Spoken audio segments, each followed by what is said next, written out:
ఓం సదాశివసమారంభాం వ్యాసశంకరమధ్యమాం అస్మదాచార్యపర్యంతాం వందే గురుపరంపరాం.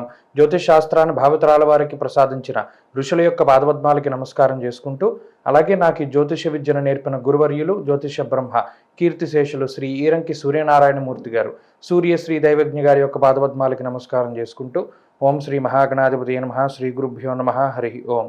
వీక్షకులందరికీ నమస్కారం. జూన్ నెల 9వ తారీఖు లగాయితూ జూన్ 15వ తారీఖు శనివారం వరకు ఉండేటువంటి గ్రహగతుల ఆధారంగా ద్వాదశ రాశుల వారికి ఈ వారం ఏ విధమైనటువంటి శుభాశుభ ఫలితాలు కలగబోతూ ఉన్నాయో ఈ కార్యక్రమం ద్వారా తెలుసుకుందాం. అందులో భాగంగా ఈ వారం ఉండేటువంటి గ్రహగతులను గమనిద్దాం.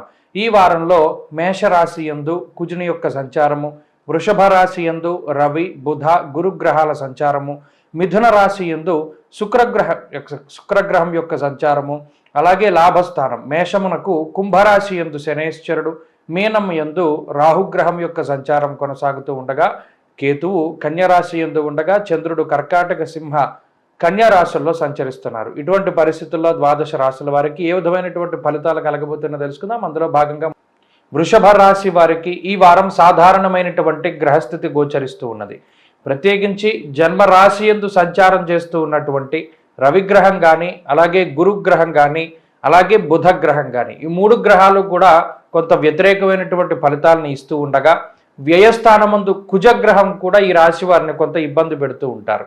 అయితే ఈ గ్రహ సంపత్తి వల్ల ప్రత్యేకించి శారీరకమైనటువంటి శ్రమ కొంత అధికంగా ఉంటుంది.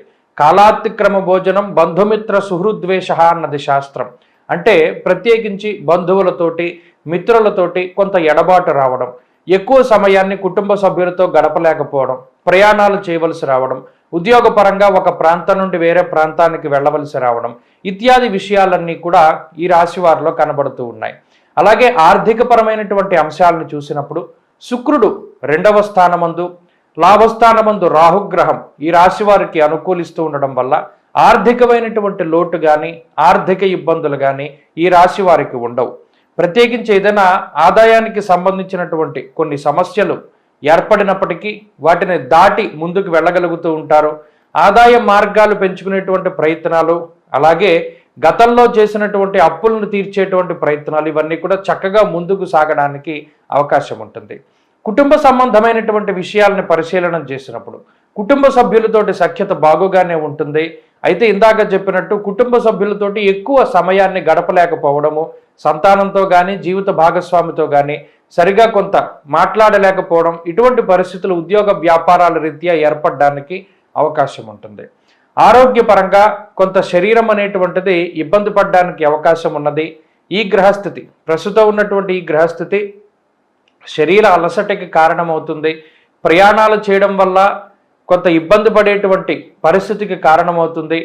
మరీ ముఖ్యంగా చర్మ సంబంధమైనటువంటి సమస్యలకి, అలాగే డిహైడ్రేషను, వేడి వల్ల వచ్చేటువంటి విద్యుత్తు, అగ్ని వల్ల సంభవించేటువంటి చిన్నపాటి సమస్యలకి కారణమవుతూ ఉంటుంది.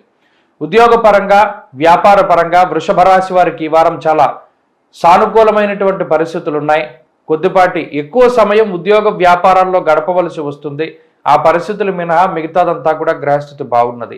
విద్యార్థులకి గ్రహగతులు చాలా అనుకూలంగా ఉన్నాయి. దూర విద్య, విదేశీ విద్య, పోటీ పరీక్షలు, మౌఖిక పరీక్షల్లో మంచి విజయాన్ని సాధించడానికి ఈ గ్రహస్థితి ప్రోత్సహిస్తూ ఉంటుంది. స్త్రీలకు ప్రత్యేకించి ఈ గ్రహస్థితి మానసికమైనటువంటి ప్రశాంతతని కొంత దూరం చేస్తుంది. మరీ ముఖ్యంగా చిన్నపాటి మాట పట్టింపులతోటి ఇబ్బంది పడడానికి అవకాశాన్ని కల్పిస్తుంది. పట్టుదలని వదిలిపెట్టి కొన్ని సందర్భాల్లో పట్టు విడుపుగా ముందుకు వెళుతూ ఉండడం చెప్పదగినటువంటి సూచన.